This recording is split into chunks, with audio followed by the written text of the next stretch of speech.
morning children. Now we are going to learn about the new chapter, the principle of inheritance and variation. Principle of inheritance and variation, biology lesson, that is chapter 4. So in this lesson we are going to learn the continuation of genetics. Continuation of genetics. What is meant by genetics? Learning about the hereditary and what it is hereditary and variations. So what is hereditary? A gene which having all those characteristic feature or trait gene, or it can be inherited from one generation to further generation. So it may get variation forming the new evolution. Okay, so maximum for our generation will be maintained as special characters from long ago. So whatever our forefathers the character will be imitating in some few generations. Like those two, a lot of other events are there in this chapter. Come, let's learn what is they have given and what they taught to inform. Okay, so first one, so they are giving us the introduction about the multiple allelism. You know already what is multiple allelism. In particular locus, if instead of one, more than two or maximum two alleles will be there. If more than two alleles are there and they controlling the characteristic feature, then it is called as multiple alleles. So it is called as multiple alleles. So here in the chapter they have given the example human blood group. Human blood group is an example for the multiple alleles. So first of all, it is maximum blood group. ABO blood group is identified by Karl Landsteiner, and he analyzed that there is three types of antigen in the blood. That is antigen A, B. Two types of antigen which forming the blood group A, B, O, and the rare blood group AB. So this AB is a special type of blood group, so which is found in the year of 1902. In the year of 1902. And here already this O is said to be universal donor. Universal donor because the O doesn't have any that is what it doesn't have any antigen. That's why the person of A can give blood to all persons, all type of blood group, but he can't receive the blood from all. And AB is said to be all universal receivers. They can receive blood from all type of blood group. So this is special term. What is universal donor is O and universal recipient is AB type of blood group. Okay. And next one. So here the multiple allele. The term multiple allele is introduced by Bernstein and the year of 1927, and they put forth about the three allosomes. They found the three allosomes, in particularly in the 9th chromosomes. Three alleles, three allosomes in alleles of particularly 9th chromosome. So that control it has the gene that control the blood group ABO, and that blood ABO is represented or labeled by L, by which representing the Landsteiner, or it can be labeled like small I, which is explaining the isoagglutination. Okay. So next one. So they found the gene. They found the gene in the blood. That is that gene IA for antigen A, and then IB for antigen B. So they found the gene name is IA for the blood antigen A and IB for antigen B. And then IO, so gene IO, there is no antigen. So we can find these genes in our salivary secretion. So in our saliva we can find these genes. Okay. And next one, here some special enzyme secretions and which is doing some activity. See, gene A will be synthesizing the enzyme N-acetyl galactolase, and this add the N-acetyl galactosamine. It add the N-acetyl galactosamine to produce. And next one, gene B can encode the enzyme for galactose transferase and add the galactose to precursors. And IO gene, there won't be any enzyme. Because of no enzyme, it cannot add the N-acetyl galactose for the precursors, So these are the some enzymal activity of the ABO blood group. And let's see the types of blood gene and what type of blood it can produce and what type of antigen it has and what type of antibody it has. Okay. So for antigen and gene IA. So this IA can be produced of blood group A, and the antigen will be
RH positive. Understood, children?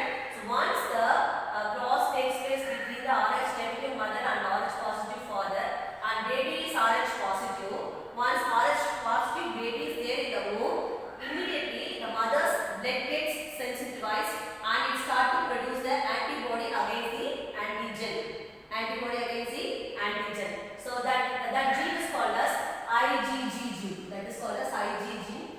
IgG gene. It is a RH RH antibody.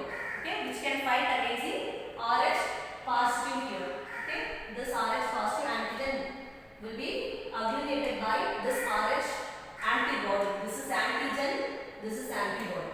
Okay, and then what happens? The first baby get delivered safely. After the delivery, if the woman again got pregnant, again she is the second pregnant, during the second pregnant, so already that antibody which is present in the mother's blood enter into the body's baby circulation and make the baby to clot. The blood vessels or blood of the baby get clot. So after that, the first only one day have the chance to deliver good baby. After that, the baby will not survive. So within few months it will die. Okay, so that is called as erythroblastosis fetalis or fetolystic disease, and it can be treated recently by using this technique. If she having a RH negative baby or RH positive baby, based on that they will be administrating the antibody B. They are administrating the antibody B. So which will fight against the already mother's antibody. Okay, this will fight against the mother's antibody and it will prevent the secretion of this and thus will prevent the second baby. It will prevent the life, will protect the life of second baby. So if she confirmed whether she has got blood, if she is negative, maximum is positive only, it is very rare case. So if negative blood group female must very careful for doing their pregnancy. If she is confirmed she is having negative, so she have to go for first baby, even the first baby itself they have to go for the treatment if they know. So otherwise what we are doing immediately after the delivery of first baby or during the gestation of 28 to 34th week, they have to take administration of this antibody B. So if they are taking the drug antibody B, so it will protect the second baby and further babies. Okay, so this is called as erythroblastosis fetalis, very important in our patient. Okay, and next one, sex determination. Sex determination. What does mean by sex determination? We all already learned this in genetics, chromosomal characteristics and all those things. Here, sex determination, heterogametic sex determination and heterogametic male. Heterogametic sex determination, there are two types of gametes. So each will producing different types of gametes and different types of sex. So that is called as heterogametic sex determination. And heterogametic that is heterogametic male. Heterogametic male is here male chromosomes will be or male gene will be hetero and female will be homozygous. So here two types are there. Here 4 types of species can available. So for example, Drosophila on human being having this pattern, XXXY is Drosophila human being. So definitely one more question will be coming from for all type of competitive exams. One question will be they asking from this pattern. They will be asking the example species and they will be giving this gametic type. Okay, so the gametic type will be given. They will be asking the example or example will be given and they will be asking the gametic type. See, Drosophila and human being having the pattern XXXY. So this is male, female, and this is XY heterogamete male XY. Then insects like species will be having XXXO. So here the XX is female and XO is male. So here the formation of gamete.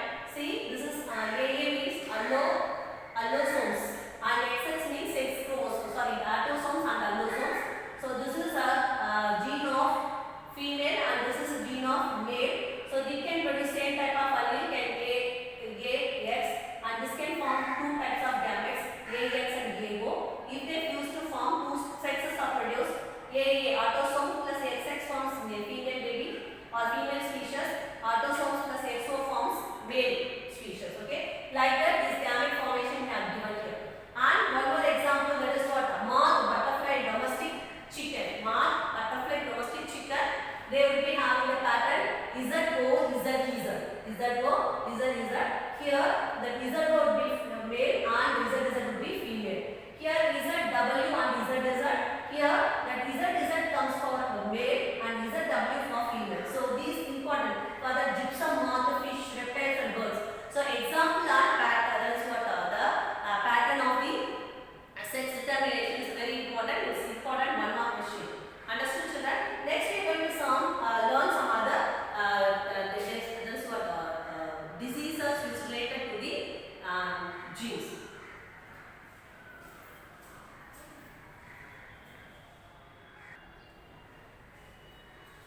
Children, next we are going to learn about the continuation of sex determination in human.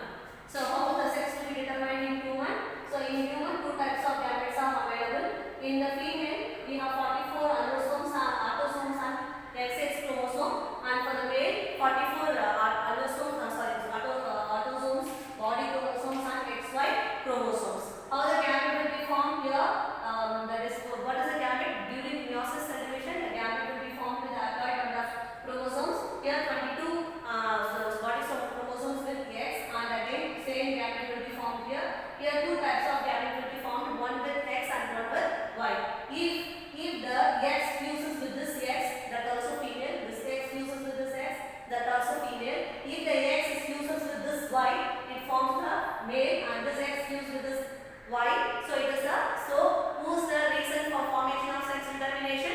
It is not female. It's the reason for forming the female sex in the female sex baby. Understood children? So only the male having two types of gametes X and Y. The female will be having both the gametes are same. So female is not responsible for the that is what female baby production. So in olden days, if that is lady give birth a female baby, they will all blame the female only. They all blame the wife only.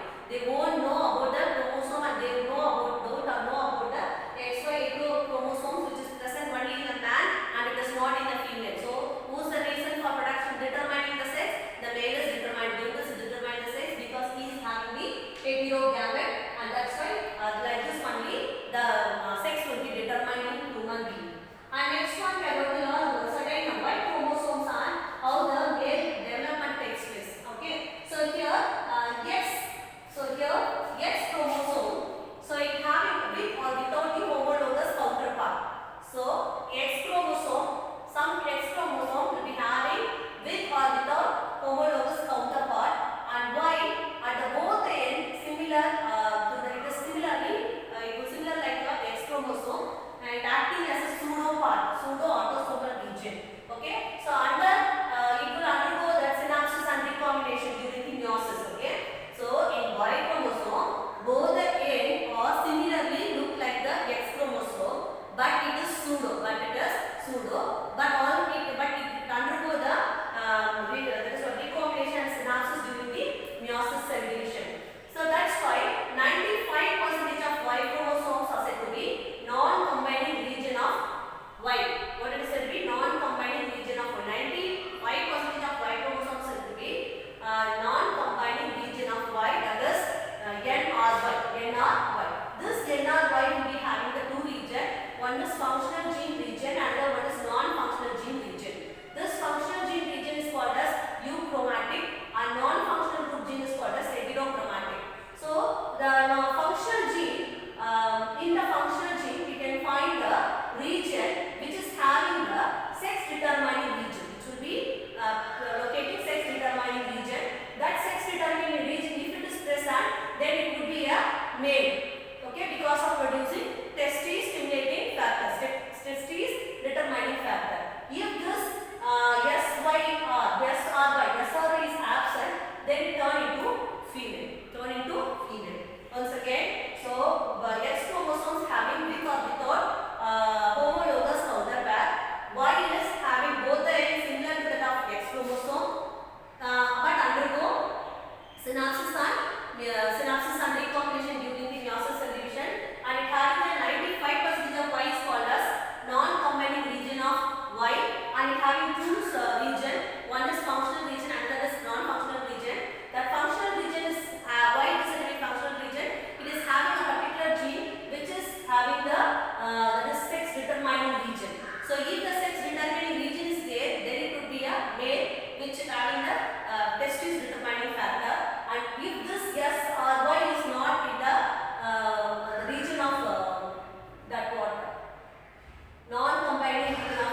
expand by the player ion and best one. Okay, and then the haploid in Humphrey also we learn.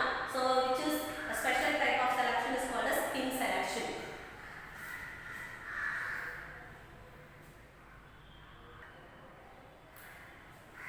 Children, let's learn about the sex-linked inheritance. Sex-linked inheritance. So, what is meant by sex-linked inheritance? Inheritance of X and Y chromosome is called as what is inheritance? Characteristic feature which pass from the X chromosome or it pass from Y chromosome. That is called as inheritance. If it is passed from X chromosome, X-linked inheritance. If it is passes from Y chromosome, Y-linked inheritance. Both are said to be sex-linked inheritance. Okay. So here the gene for sex chromosome is called as sex-linked gene. So which will be doing the sex inheritance? Sex-linked gene is doing. So X chromosome will be having a X-linked gene, but Y chromosome doesn't have any gene. So it is called as solandric gene. This solandric gene is that slightly, it is not like a normal gene, it's slightly bent. So it is Y chromosome is like this. So it doesn't have any gene. Doesn't have any gene. So here no corresponding gene and it doesn't have any corresponding with X chromosome. It doesn't have any corresponding with X chromosome. So it will move along with Y chromosome. This Y gene move along with the X chromosome. So sex-linked gene is common in male when compared with the female. When compared with female, so it is in heterozygous condition. It is in heterozygous condition. Understood, children? Now, so because of this X and Y linked gene, if it is present in different region of non-homologous chromosome between non-sister chromosome, then the crossing over not takes place. Okay, and then what is this sex-linked inheritance? If it is inherited through X chromosome or it is inherited through Y chromosome, then it is called as sex-linked inheritance. Understood, children? See, genes are present in the chromosome, that is called as sex-linked gene. In X chromosome, it having the sex-linked gene, but Y chromosome doesn't have any gene, so it is called as solandric gene. So it is shape is not similar like X chromosome, so it differs from X chromosome. So it's slightly bending that front, and then the Y chromosome doesn't have any corresponding gene with the X chromosome, so it moved toward the Y chromosome itself. Y gene moved toward the Y chromosome, and maximum the sex-linked inheritance is common in man when compared with female when the male is in hemizygous condition. So okay, hemizygous condition, that is X Y heterozygous condition. And see, if this X and Y linked gene are different, occurs in different region of non-homologous chromosomes, then there is no crossing over and during the meiosis time, no crossing over takes place. So and this type of inheritance is called as XY linked inheritance. Okay. And next one is inheritance of X-linked gene. Inheritance of X-linked gene. So here the gene is present in X chromosome. How the characters is passed from one generation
She doesn't have the disease, but the gene is there, carrier gene is there.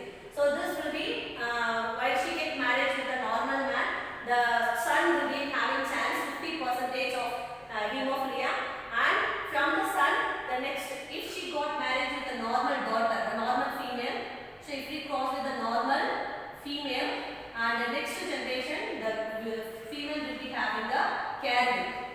So, okay, so this is called as hemophilia disease. It is a type of X-linked inheritance. I hope children you all